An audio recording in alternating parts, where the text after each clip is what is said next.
Welcome to Cultural Spectrums and Jazz Pearls. I'm your host, Eric Frazier. We have a fantastic program in store for you today. We hope you'll enjoy it. Let's go.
All right.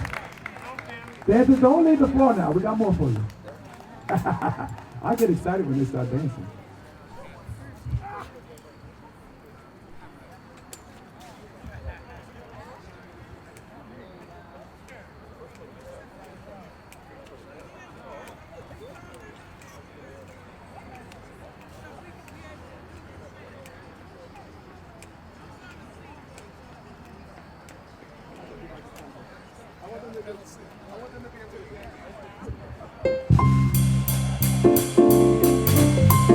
I like to swing this one real high, but since you're trying to dance, I don't want to do that to you tonight. Somewhere there's music, I'll think the truth. Somewhere there's heaven, I'll hide the moon. There is no thing about when love is far away until it comes true. Then you love me, and I love you. Somewhere there's heaven, it's where you are. Somewhere there's music, how near, how far. The darkest night with God.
Thank you.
All right, they're going to negotiate for me. I want to make sure you take a moment to look at the art that's out here, guys. If you do, you're going to want to go home with something. So maybe you don't want to look at it because it's like you're saying, it's magnetic. If it's magnetic, you want to take it, right? Yeah, but for the art, take a look. There's some great stuff here. So we're going to close out this set with another familiar tune. One that I think is important because it says something very, very, very, very important about life and about what we're here for. The most important thing. You know what it is. Ho!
Stevens. Just hear it from Mr. Kai Stevens. Wasn't he wonderful? And this wonderful band, Mr. Kai Stevens. Nature boy, nature boy, nature boy. The greatest thing you'll ever learn is to be loved and to be loved in return. Mr. Patience Higgins on the tenor. Mr. Leo Traversa on the bass. Mr. Richard Cummings on the keyboard. And the leader of the band, Mr. George Gray on the drums. Weren't they wonderful? I mean, spectacular. Now, once again, by a show of hands, should we do one more or what? One more week? One more? Raise, okay, at the count of 3, raise your hand if you say yes. 1, 2, 3. Yes or no? Yes! Are we going to have another show next week? Yes! Should we do it? What you say, brother? Yes! Well, obviously the weather will dictate everything that we do, but I understand the weather's going to be similar to today. So hopefully we can have it, because we have a great star, Miss Gania Green, is going to perform. But before you leave, once again, let's hear it for this great band led by Mr. George Gray, Mr. Kai Stevens, Mr. Leo Tavera, Mr. Richard Cummings, and Mr. Patience Higgins. Wonderful, wonderful. Let's hear it. And thank you all. Thank you all. Now, remember this. Remember this. If you don't remember nothing else, I love all of you madly, and there's nothing you can do about it. So get home safe, and we hope to see you next week at 5 o'clock next week. Peace and love. Peace and Hey, Gary, what's going on? Hi, how are you, Eric? How are you? You man. Gary Ellis Frazier, man. much. What's going on? Okay. Yeah, man. It's all good in the neighborhood, man. Okay. Not Well, much. you the man with the you're the man with the plan. First of all, you had this great background as a professional artist, Yeah. dancing with Alvin Ailey. Mm-hmm. What was that like? Well, that was very good, but I danced with companies before. I danced with Alvin Ailey, and I danced while I was with him, and I danced after. Actually, I started as a solo artist, as a dancer and a choreographer, all in the very same day that I took my first dance class. There was a talent scout that saw me, and she asked me to be in a concert that night. And I said, okay, well, what am I going to do? She says, do what you've done in class, let the music take you. And it was under the suns, it was in Brooklyn, it was at Prospect Park, and that's exactly what I did. I danced to the music, and the sun, and the trees, and the applause. And then on top of that, she paid me. I said, what? She said, yes. Yeah. I'm going to hire you from June until September. Oh my And I God. said, okay. And Yeah. that's how I started. Yeah. And I've been dancing ever since. That's amazing, man. Yeah. And then I got one scholarship from one school to another. I went to Clark Center School of Performing Arts. And then there I met some teachers and choreographers and started dancing with other companies there. And I started dancing with Rod Rogers, Virginia Williams, Pearl Primus, Pearl Reynolds, and stuff like that. Jazz companies like Fred Benjamin and stuff like that, Elio Palmer, and stuff like that. And I went to Hunter College and I started dancing professionally there while I was studying sociology and stuff like that. And then I went on tour and stuff like that. Then after I went on tour, I went to a scholarship at Dance Theater Harlem. And then I went off Broadway to Dunbar Mechanico. I went to Merida Dad. I went to Step Lottery Bars. Then I went off course and I went to some more companies. Took a moment back to school and went to Hunter College to study sociology and stuff like that. And then I got a call from what's his name, Rogers again, and he asked me to come back to his company Before I used to be in the chorus, and he asked me to come back as a principal. And I said, yes, okay, I would. And I came back as a principal. Then after I came back as a principal, and I toured the country with him, and I came back with him after the principal, and I said, okay, what's going to happen now? So Albanelli asked me to come to his school and be on scholarship. And I said, okay, so I studied different techniques while I was at his scholarship. And that was 1974. And so in 1975, the school said to me, look, we think you've been around long enough, even though I haven't been. It's been 69. They said, we think you have something to say. So I said, okay. They said, why don't you choreograph for us? So I said, okay. So I said, I will. Okay. So what happened was I choreographed the ballet for a half an hour length, and I called it What Neighborhood Breeds. Meaning that, you know how it is that they talk about the fact, I read in James Baldwin's book one time, when he talked about the fact that most black people live and die within the same 20 minutes radius of where they live and breathe. You know, they don't circulate that much, you know. And so I said, okay. So the name of the ballet was what neighborhoods, you know, predict themselves to be. And one of the ballets that came out of that was, as I was setting it on the company, they asked me to join the company because of the fact that they saw something in me. So I said, okay. So I joined the company, and I choreographed for the company. And as I joined the company and choreographed for the company, I became the main source of the company. So that was a very sensible thing and stuff like that. So I took over, I was with them for 3 years and stuff like that. Now I will imagine that even, and although I was a soloist and I was a person who was in the limelight for a while, my better years was with the Ailey Company because I liked their repertoire and I liked exactly what they were doing. And I stayed with them for a while and stuff like that until I took a rest and stuff like that. And I had a change of residence from Queens into New Jersey and stuff like that. So I had to travel a little distance and stuff like that. So after a while I went to perform as a solo artist and a choreographer for Interlochen Arts Academy in Michigan, Interlochen, and stuff like that. And after a while, I did ballets, and I had to choreograph, and I had to teach, and I had to perform, which is what I did, okay? And so after a while, I went to the U.S. Virgin Islands, and I remember you took me to the airport, and you gave me a poem that you had handwritten about the source of the journey that I was going to take and stuff like that, and you were bestowing beyond me a sense of knowledge you're going away to live by and stuff like that. And I said, okay, so you had written it out and you gave it to me and stuff like that, so I looked at it as a weapon of prelude just to follow by, you know. And I stayed there for a year.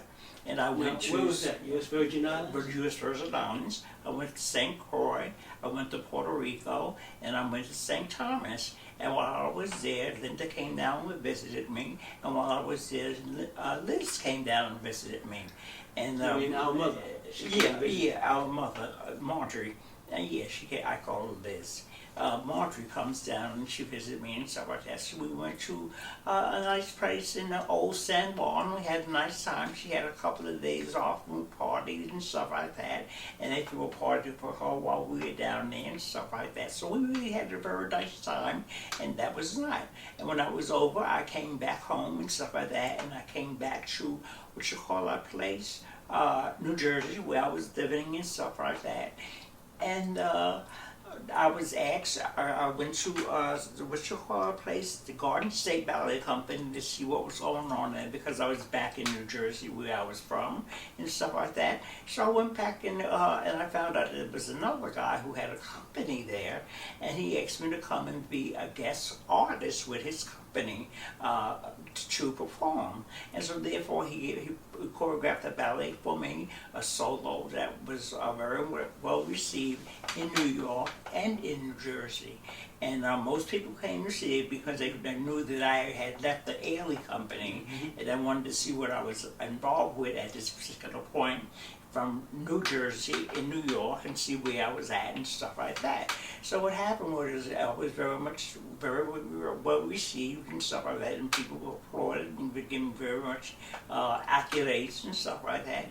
And so what happened again too, Rogers got in contact with me because see, I danced with Rod Rogers at different points and stages. I danced with him as a chorus person, as a soloist, as a principal, and this time around when he asked me to join his company, the company was about the whole time. He grew me up and drove me in the business aspect of dance, and so this time the company was involved in the what am I trying to say?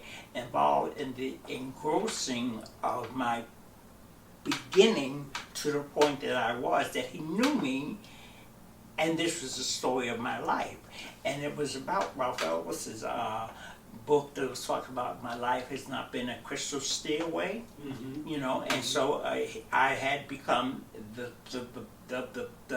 substance and name of the company at that particular place was Rod Rogers, and it was called Dream Variations. Okay, and so that's what happened. And so at that particular point, I took a rest and stuff like that, and I came back and decided to move in with you and Ronald and stuff like that after I was living with Allison for a while after I finished my work in what you call a place in New Jersey and stuff like that. You lived in Queens, didn't you? Well, we lived in Queens. And then after living in Queens and stuff like that, I decided to do community work. And I started doing choreography for myself. I started doing solo works for myself. And I started doing teaching again at the girls who were living in the neighborhood and stuff like that. And I did that for 3 years and stuff like that. Got a lot of nice accolades from that and stuff like that. And things were good like that. And then after that, it was over, and I was still working, living with you and stuff like that. I started going back to what you call it, to the early school and stuff like that. And they put me on the board of work and stuff like that. And after that, things worked out okay for a couple of minutes. When you say the board, you mean the board of directors? The board of the school. Okay. Board of the school. Okay. And then after that, I went back to what you call a place I started living with. I moved to Philadelphia with Liz and Gilbert, and that's what I call them.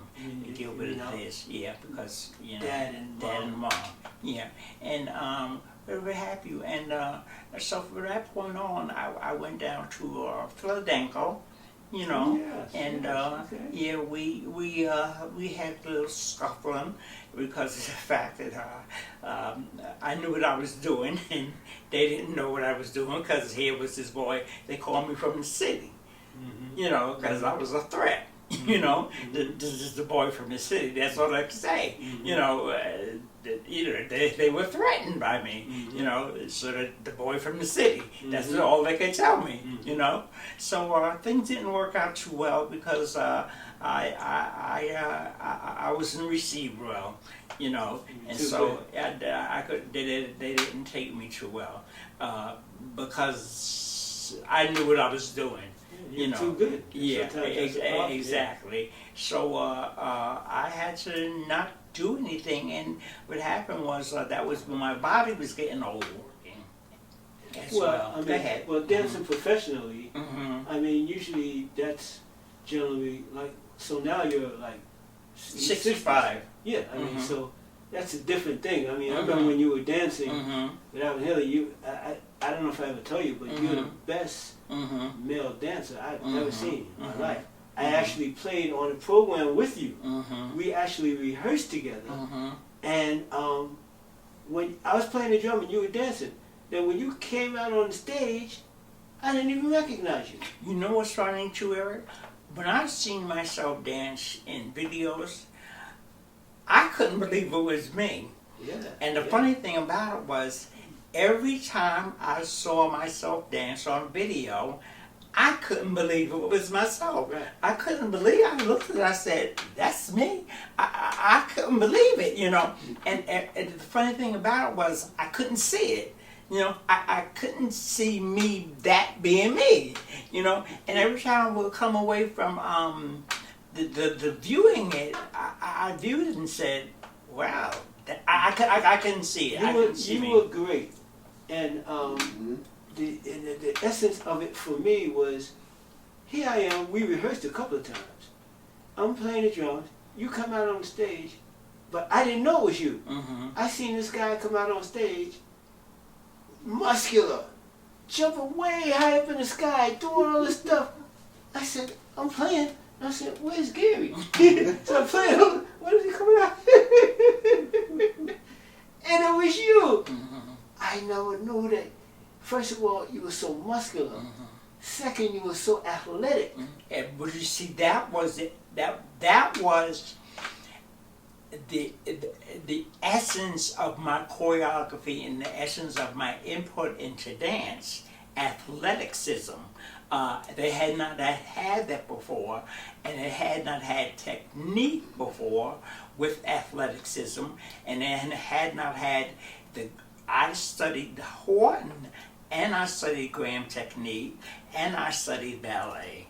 They had not had all that corroboration in one technique, and that's what made my ballets so extraordinary and lasting so long, because my ballet lasted as long in the Ailey Company for 20 years simply because of the fact that it had gotten as much, as Revelations has gotten and stuff like that. So they gave me 20 years to revive my company, ballet, and the last time I walked out was because of the fact that the person who was doing it, I didn't think they had enough prestige enough to do the ballet, so he wasn't giving me that which I wanted and stuff about that. So I said, leave it alone, keep it in. I walked out and I left it. But I didn't realize that I didn't know until I saw the review that what they were saying is the fact that they changed the whole program whatsoever, and they didn't give me a good review, but although they didn't give me a good review, they couldn't give me the name of the ballet, and they couldn't give me the choreography and stuff like that the way it was done, because of the fact that for 20 years the ballet had gotten very good reviews, so they couldn't name Baby Child Born, because it for 20 years was not only 10 years an anniversary, for 20 years in the program, and it was giving good ballet, so they couldn't give me the name of the ballet because of the fact that for 20 years, you just can't, you know, say for 20 years it was good, and then say it was bad, so they didn't name the ballet. They just said Gary Artist Frazier's ballet, you know, and then they put, see, another thing about it too was I put it to the score of a Valerie Simpson music, and that was another thing that was done too, is that you very rarely have a male dancing to a female's voice. But see, what the subject of the male was that the male was a baby who grew up into a man, and and he may have been the president, but you may say have him stuck in ghetto cement, you know, and that was the whole essence of the whole ballet. Go ahead. Right. So now we're talking about the choreography that you did for the Ailey Company, for the Ailey Company, which was entitled "Baby Child Born," exactly, which you became famous for, exactly, as the choreographer.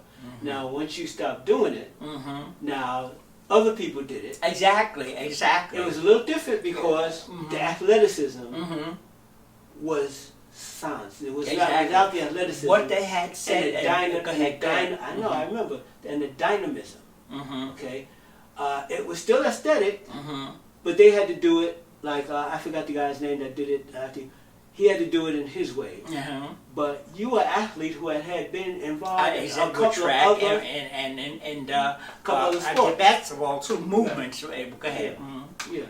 Yeah, and what they said is in one of the reviews, they said that you have never seen Baby Child Born until you actually have seen Gary Ellis Frazier do Baby Child Born himself. So even, and although it stayed in the company for so long and it got good reviews because of the choreography, however, when I did the choreography and the movement together, you have not seen it done until you've seen them do it himself. But however, the choreography itself stood alone. Mm-hmm. So it was still good. Mm-hmm. Mm-hmm. But it was not as good in comparison to my having done it than it was to anybody who was doing the choreography at that time. But the last time that I had my rehearsal with the person and stuff like that, I didn't like the way he was doing it at all. So I just said, keep it in, and I left it. And so what they did do was, they changed the whole program, and they had what's her name? Judith Jamieson do a solo, and then they had another stack up, which was by Tally Beatty, another ballet which was a staple that they had, and then they had another staple that they usually did, and then they did Revelations. So they didn't say Baby Child Born. They just said a ballet by Gary Ellis Frazier, you know, and the guy who did it bravely tried to do these classroom steps. Okay, well Go ahead. Let's take a short break right now, and we'll come back. Okay. Okay. Thank you.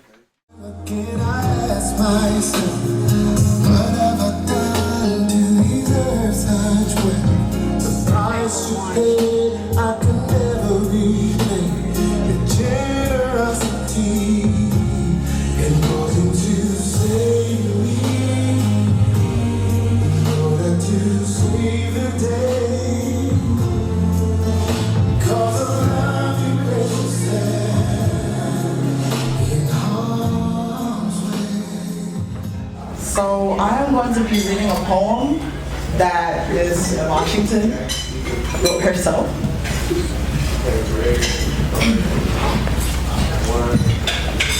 Hello, Mama Africa. You don't know me at birthright, but you know me as soul. You see my soul has you written all over it? Motherland, warrior, queen, earthland, I am she, soulful warrior. My life has been no crystal stair, but my soul says, I don't care. My soul says, do you know who you are? My soul cries out for acknowledgement, for self-awareness, for the awareness of solid rock I stand, not sinking sand. Hello, Mama Africa. I was blind. I didn't see. I couldn't see. I was drowning, and at the same time my soul was talking to me. Move forward, thrive, swim, take a break, cry, scream, dodge, smile, laugh, confusion, see and don't see. My soul, my soul, my soul, crushing, crushing, crushing. I am she, soulful warrior. Hello, Mama Africa. Your spirit within me is deep like flowing rivers of water. Your spirit within me wouldn't let me give up. Your hands were beneath my feet. I screamed, where are you? I can't see. I went into a rage and then a voice whispered, I am God, I can't see you. I went into a rage and, I'm so sorry, I'm going too fast. For I, God, gave you the soul of the warrior. I gave you your ancestral color of roots. Through me, anything is possible. Hello, Mama Africa. I am she, soulful warrior. Don't you see? No, you can't see, because my wounds are not visible, but my tiger chief stand says, I am she, soulful warrior. Now do you see? Thank you.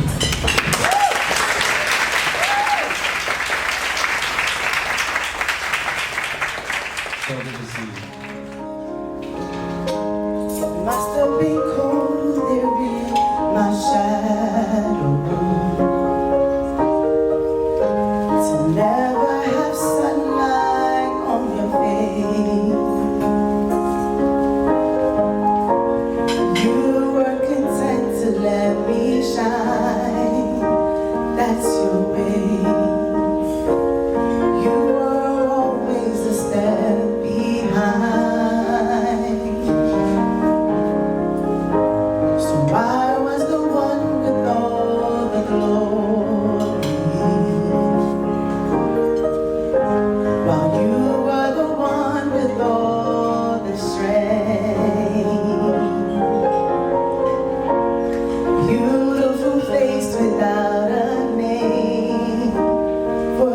long. A beautiful smile behind the pain. Did you ever know that you're my hero? And everything I would like to be. I could fly higher than an eagle. You are the wind beneath my wings.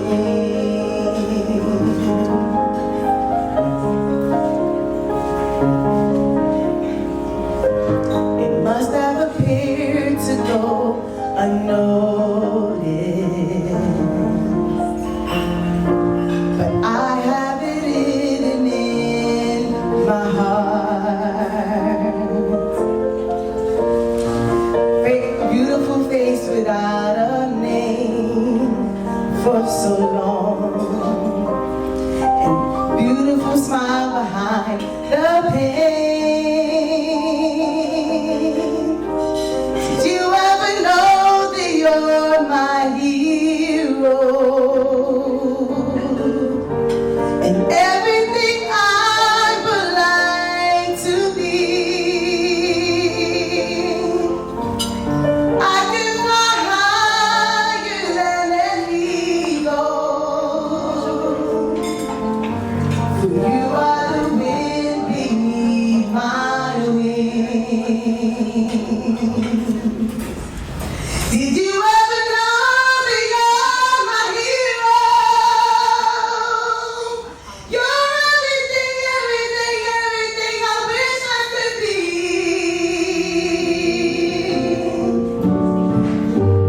I can fly higher than an eagle. For you are the wind beneath my wings.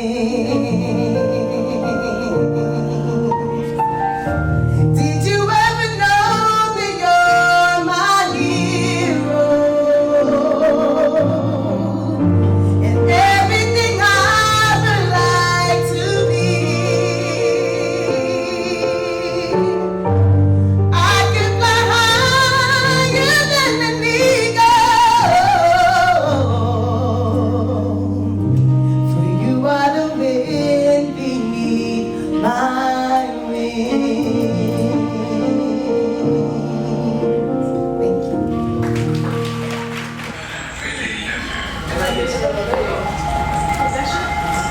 I learned a few things. First, I'm aware that I'm a child of God. It's such an amazing understanding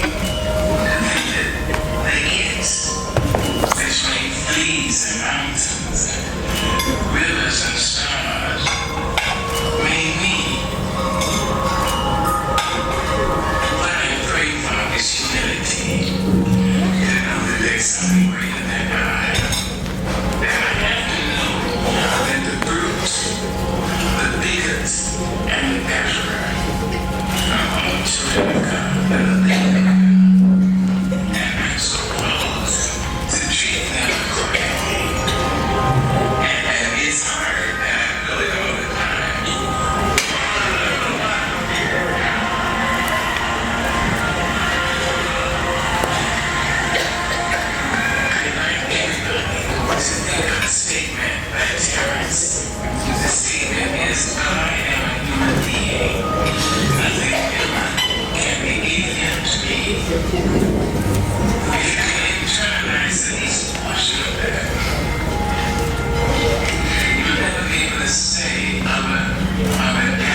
Good afternoon. Do you consider yourself a role model or a hero? I consider myself a representative, a representative of us, because I know I come from the same place we all come from, and we have ancestors, those who came before us, on whose shoulders we stand, and I feel like I need to be representative of those who came before us, and so I feel like I have a purpose here to represent well. Okay, thank you. What is your name and what do you do? Well, I'm Eric Frazier, and I guess I wear many different hats. Today I'm wearing this one. But no, I do different things. I'm an educator, I'm a recording artist, I'm an author, I'm a DJ, and I'm a jazz artist. So I perform all around the country, metropolitan area, and I perform internationally. And I do other things as well, but I'll just leave it at that right now. Thank you. What is the importance of education? What is the importance of education? Now, that's a good one. Education teaches people to be cognizant of other people. Education teaches people values that help them to get along in the world with people who are other or different than themselves. Education, it teaches one the value of life, the value of love, the value of having an identity, a place where you know you're from, a culture, having an existence that is supportive of everyone being able to be who they want to be. So that's education. It's that and much more. In fact, I wrote a book on education, and the title of that book is called A New Educational Paradigm. And at the very bottom, it says, well, here, a new educational paradigm, perspectives on education. But at the very bottom, it says, people you thought were educated were trained, not educated. Now, there's a lot of thoughts and concepts in that little one sentence, because sometimes we take for granted that people are working in a job and doing what they're supposed to be doing. But then when it comes out where we have to find out what are the outcomes of their work, we find out the outcomes might not be going with what's supposed to be happening, because maybe they weren't able to do what they were supposed to do. And so we have that a lot in our society or in our culture today, and that is a problem, because at this point, less than half the kids in school are able to read, less than half. And then we have a problem of with adults now, those people who grow up as adults, not having the reading background, not having a background in history, science, and writing, these kind of things in the academics. So they come up with these various different viewpoints and perspectives on life that may not be consistent with everybody living together and doing the best for each other. So, and this is the problems we face right now. If you turn on TV and turn on the news, you're going to see problems with adults who have not matured yet. And that, to me, that's a result of how they've been trained or how they learned. Education. So the difference between someone who is educated and someone who is trained, well, you got a trained person who can sort of learn how to play a guitar. They were trained, they know how to play it. Now, but as far as being able to extend it, to put their own thoughts and their own creativity into it, now that takes a little ingenuity. It takes cognitive thought kind of things going on in the head, where they can do many different things aside from just playing the normal regular melody. And so that is, in a nutshell, an example of someone who is educated. An educated person can take a situation and bring other thoughts into that situation that someone who is trained may not only be able to bring these type of thoughts. For example, a trained person will learn how to do something, and when that situation comes up, they do what they were taught to do.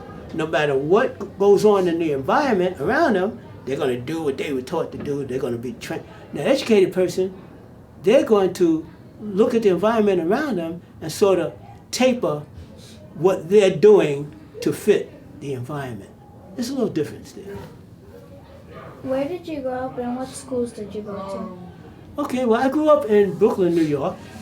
I was born in Harlem and raised in Brooklyn, New York. I have a song that talks about that. I'll tell you about it in a minute. Raised in Brooklyn, New York, in the projects, in Gowanus houses there, and that's where I was born. And how? What'd you say? How was I raised? And how was I raised? Okay, well, I was raised in large part by my mom. We had 8 kids in our family. 2 passed away at a young age, and my dad had left. You know, my mom and dad had split. So like many of us today, more than half of the families today have a single parent. So we were like that for many years. So my mom was my example.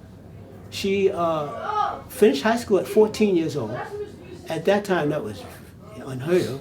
She was very intelligent, creative, and she was, like people talk about being a man's man, somebody that everybody looks up to, men and women. She was a woman's woman. Like many of our mothers today, they have to do it all. Tell me something about percussion and how it works. Percussion and how it works. Well, they often say that percussion, particularly drums, are like the heartbeat. In our bodies, we have the beat of the world, we have the beat of life in our hearts. We have the beat of our soul, the beat of the spirit, the beat of our ancestors. It's in our hearts. You can't stop the beat.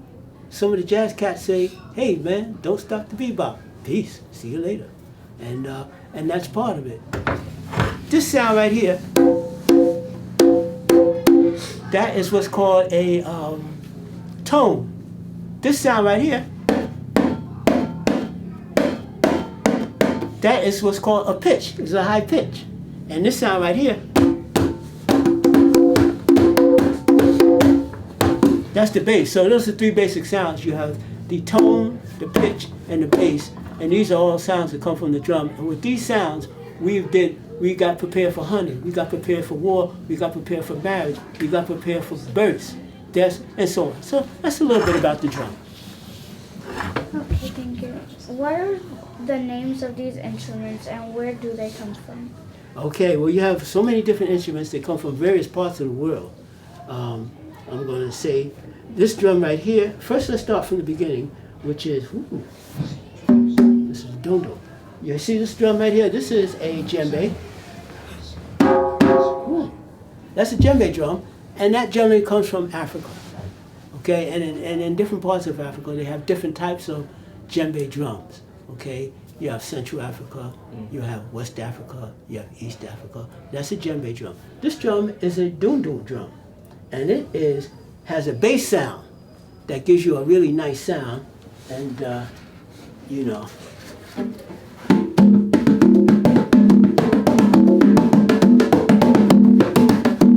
And then this one